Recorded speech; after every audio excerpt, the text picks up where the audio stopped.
Arkadaşlar hepinize merhabalar. Ben şu an İran'ın başkenti Tahran'da arkadaşlarımın evine geldim. Dostlarımın evine geldim. Buraya gelmeden önce birçok soru sormuştunuz bana Instagram üzerinden. İşte İranlılar Türkleri seviyor mu? Misafirperverler mi? Türklere karşı ne durumdalar? Yarın öbür gün bir Amerikan-İran savaşı çıktığı zaman Türkiye'nin İranlıların yanında bulunmasını mı istiyorlar? Yoksa Amerika'nın yanında mı bulunmasını istiyorlar diye bana sorular sormuştunuz. Bugün burada misafir olduğum evde buradaki insanlara soracağım. Şeffaf bir şekilde cevaplar alacağım. Umarım hoşunuza gidecektir. Umarım beğenirsiniz. Bu tarz videoların gelmesi için kanalıma da abone olmanızı istiyorum. O yüzden kanala gidin, hemen abone olun. Hadi hep beraber misafir olduğum evde hem bize hazırlamış olduğu sofrayı size göstereceğim. Hem ev sahiplerimize göstereceğim. Onlarla sohbet edeceğiz. Onları da sizinle tanıştıracağım. Umarım beğenirsiniz.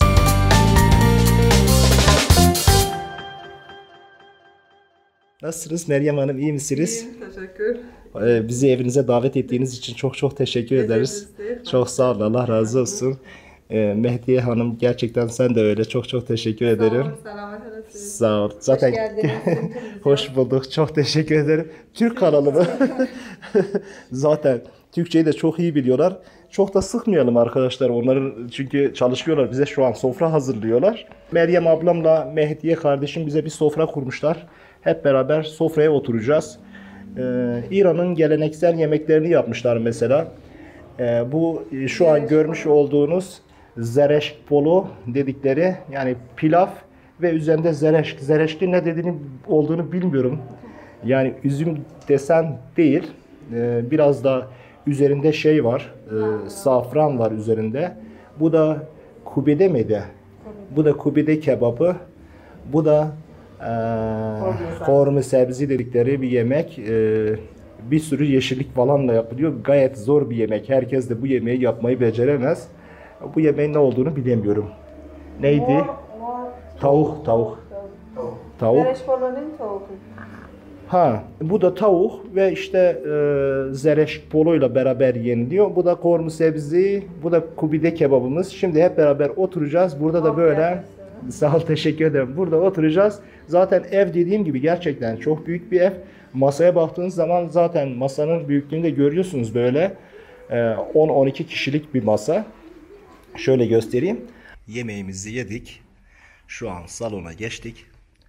Oturduk hep beraber çayımızı içiyoruz. Bazı takipçilerim sorular sormuşlardı. İşte İranlılarla ilgili merak ettikleri soruları bana göndermişlerdi. Ben de onları şu an misafiri olduğum evin ahalisine soracağım. Onlardan bunların cevaplarını öğrenmeye çalışacağız. Bakalım bize ne diyecekler. Hep beraber bir görelim. En azından böyle aile ortamı, dost ortamı içerisinde bu hoş sohbeti gerçekleştirelim. Arkadaşım biri bana sormuş, demiş ki İranlılar neden kaliteli ürünler yapmıyorlar? Yani İran devleti, İran şirketleri neden kaliteli ürünler yapmıyorlar? Belki bazı kaliteli şeyler var İran'da. Kaliteli şeyler var.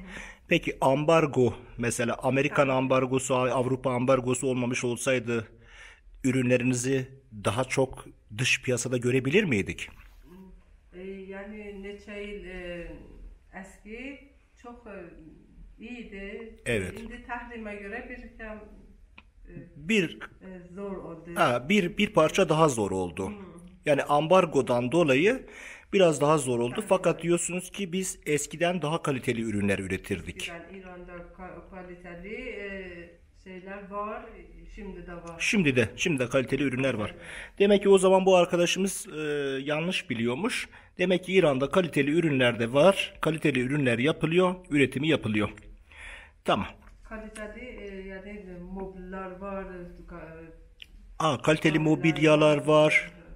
Sanayi desteği, el ürünleri. Sanayi kendi arabanızı üretiyorsunuz. Kendi otomobillerinizi üretiyorsunuz değil mi? Araba var. Evet. Deri sanayi de gelişmiş. Tabii zaten petrol ürünleri de zaten çok var. Yani petrol ve petrol ürünleri. Ondan dolayı kaliteli ürünler falan yapıyorsunuz. Bir takipçi arkadaşımız sormuş. Demiş ki Türkiye hakkında ne düşünüyorsunuz?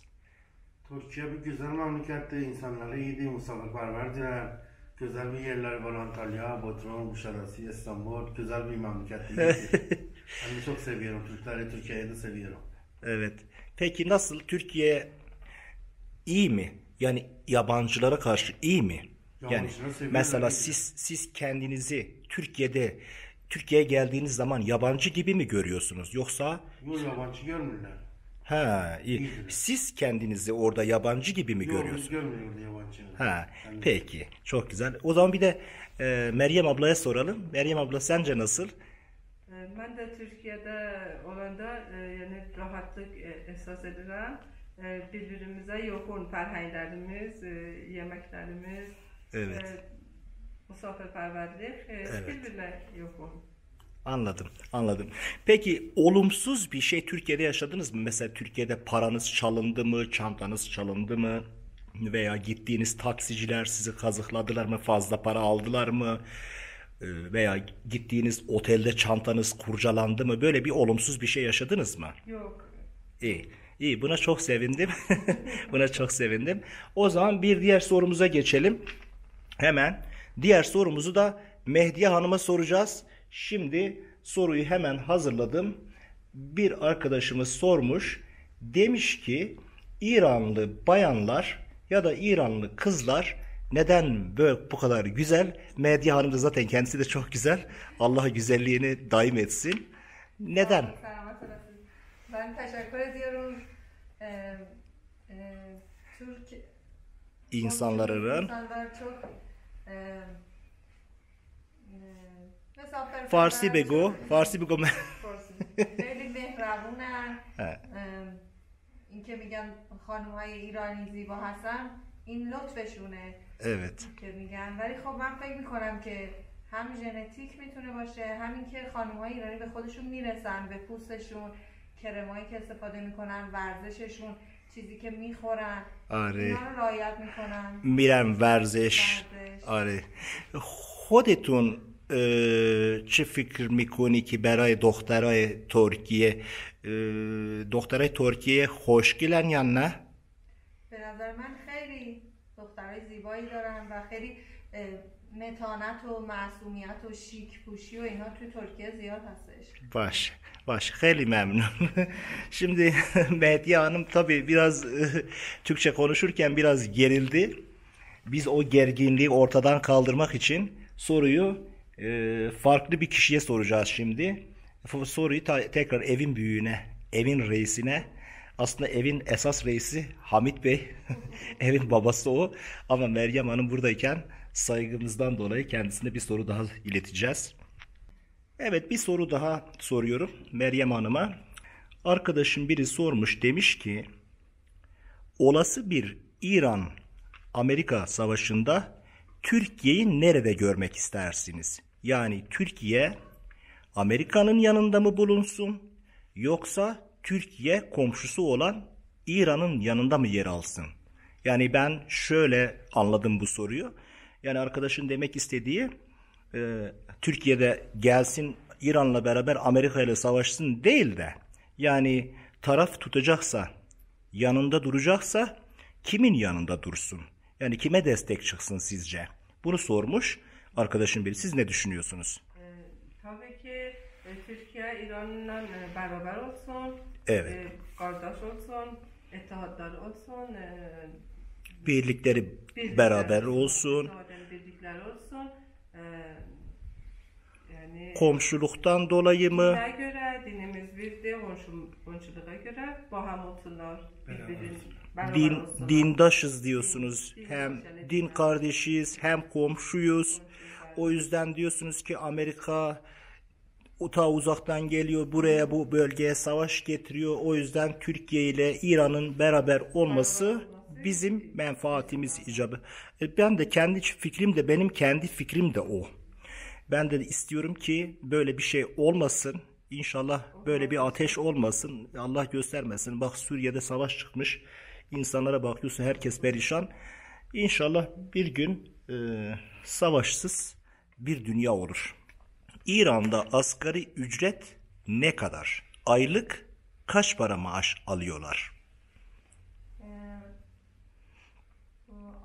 Ayda ücret herkese anlamadım. Yok. یعنی دولتی Devleti hukuk paye حقوق پایه هر ماه her mah برای یک کارگر کارخونه کار میکنه از کمترین کمترین هستش آره مثلا تقریبا میشه 1900 لیره 1,800,000 تومان. آره تقریبا 900 لیره لیر پول ترکیه لیر ترکیه ha ایران 1,800,000. 1.800.000 1.800.000. ha 1.800.000 ha 1.800.000 900.000 tümen دولتی devleti. کمترین. Are. In devletiye دولتی şirketi çıkardı. فرق میکنه Fark میکنه. که کدوم Bu 900 TL devlet kurumlarında çalışan insanların aldığı maaş. Mesela diyelim ki bir asker, bir polis gibi birisinin aldığı en düşük ücret 900 TL aylık. Peki bir şirkette mesela diyelim ki Hüseyin'in senin eşinin yanında çalışan birisi en aşağı ne kadar maaş alıyor tahmini yani asgari? 1500 lira. 3 milyon. Ha? 3 milyon tuman. 3 milyon tümen. O daha mı çok alıyor? 1500. Yani 1500 lira. 1500 lira alıyorlar değil mi? Yani özel şirket olduğu zaman daha çok alıyorlar. 1500 lira alıyor. Peki bu aldıkları maaşla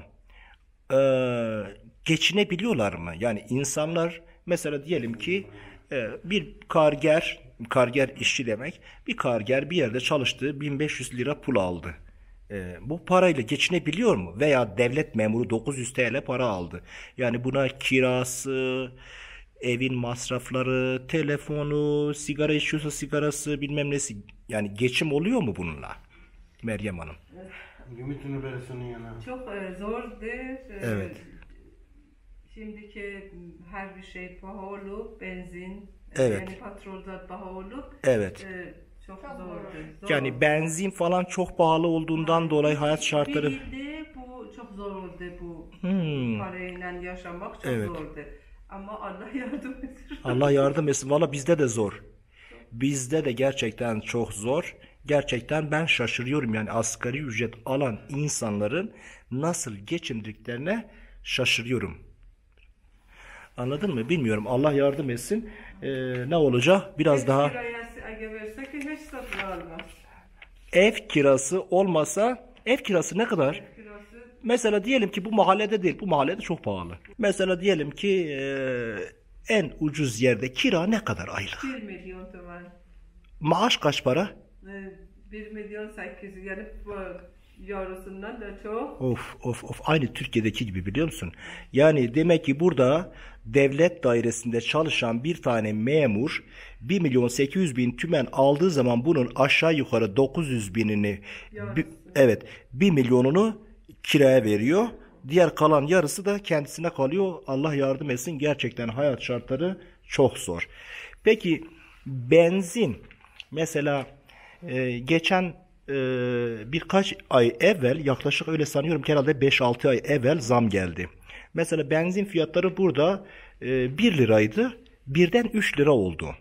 Yani bu sizin hayat şartlarınızı etkiledi mi?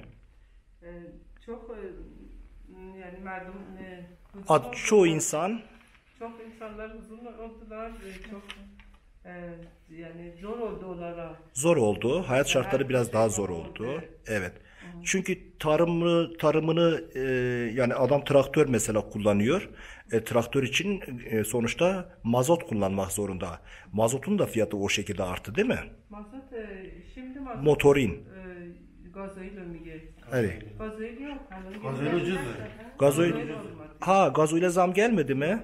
Ha sadece benzin mi? Benzin fiyatı. O zaman siz de maşinleri değiştirin. Evez eyleyin. Gazolinli araba alın kendinize. Ya diyor ki dizel motor alın kendinize. Evet. Yani gerçekten peki şu an benzin kaç para? Benzin. Şu an Evet. 3000 tümen. Yani böyle Türkiye Ha geliyor iyiymiş ya. 1 lira 50 kuruş olur. 1 lira 2000 tuman. 1 lira 50 kuruş. 1 lir kaç paradır? 3000 tuman. 3000 tümen. 1 lira 50 kuruş mu? 1 lira 50 kuruş. Pahalı mı? Pahalısı bu değil. Kurban olayım sizi yaradana ya. Vallahi biz ölmüşüz ya. Biz ölmüşüz ya. Bizde 7 lira ya. Vallahi 7 lira. Gaz parası. Mesela ben şimdi geldim, dün akşam buraya geldim. Şuradaki peteğe böyle bir dokundum, elim yandı. Ondan sonra mesela şuradaki şömineye geldim, böyle bir baktım mesela, hala da şu an mesela böyle o tarafa doğru gideceğim, bir bakacağım, biraz çekeceğim. Mesela geldim, buradaki şömine böyle harıl harıl yanıyor. Ev kaç metrekare? Ev 210 metre. kaç? 210 metre. 210 metrekarelik bir ev var burada. Yani 210 metrekare. Zaten ev düğün salonu gibi. Biz düğün salonu diyoruz. Böyle büyük. Şimdi ben geldim, sımsıcak. Ev şu an gerçekten sıcak. Ben terliyorum. O kadar sıcak. 24 saat bu yanıyor mu böyle? Peki bu 24 saat yandığı zaman aylık olarak kaç para ödüyorsunuz? 24 saat böyle bu sıcaklıkta aşağı yukarı, öyle tahmin ediyorum ki şu an evin içi 25-26 derece var. Çünkü gerçekten sıcak. Çok şimdiki soğuk değil. Evet, şu an anki eksi 5-6 derece.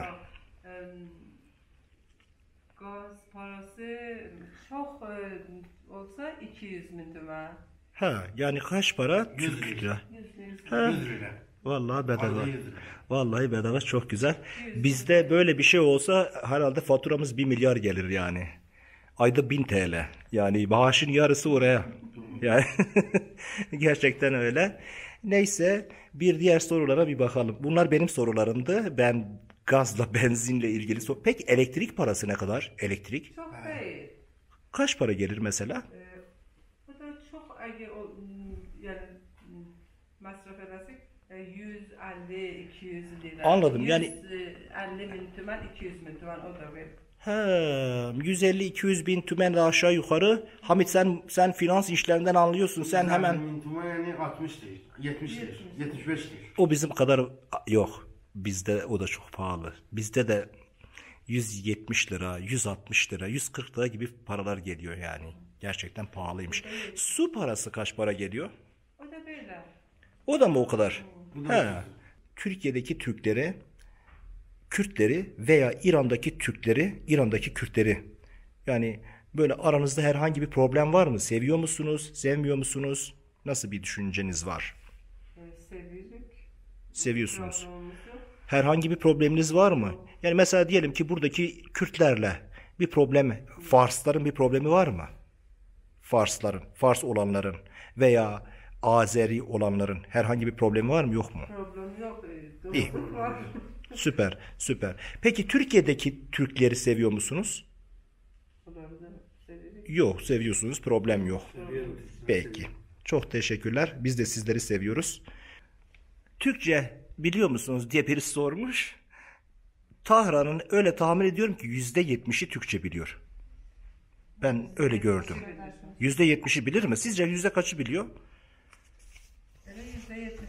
%70'i Türkçe biliyor. Evet, yani şu an sizinle danıştığımız gibi Türkçe danışabilirler. Değil mi? Yani sadece İstanbul Türkçesini çok adam bilmiyor. İstanbul Türkçesi değil ama yani konuşmak, danışmak, bunlar hep aynı şeyler zaten. İnsanlar birbirlerini anlayabilirler. Son bir soru daha sorayım. Bütün Türkiye'ye söylemek istediğiniz bir mesajınız var mı? Söylemek istediğiniz bir şey var mı acaba? Bunu ilk önce size, sonra Mehdiye Hanım'a soralım.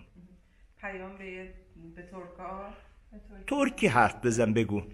Türkiye'ye yani mesaj. Evet, Türkiye'ye bir mesajınız. Orada olsak eğer. Buradan oraya. Buradan oraya. Birbirimize kardeş olarak, beraber olarak. Çok güzel. İttihadımız olsun birbirine. Selam söylüyor musunuz? Selam söylerim. Türkiye'deki arkadaşlarınıza da selam söylüyor musunuz?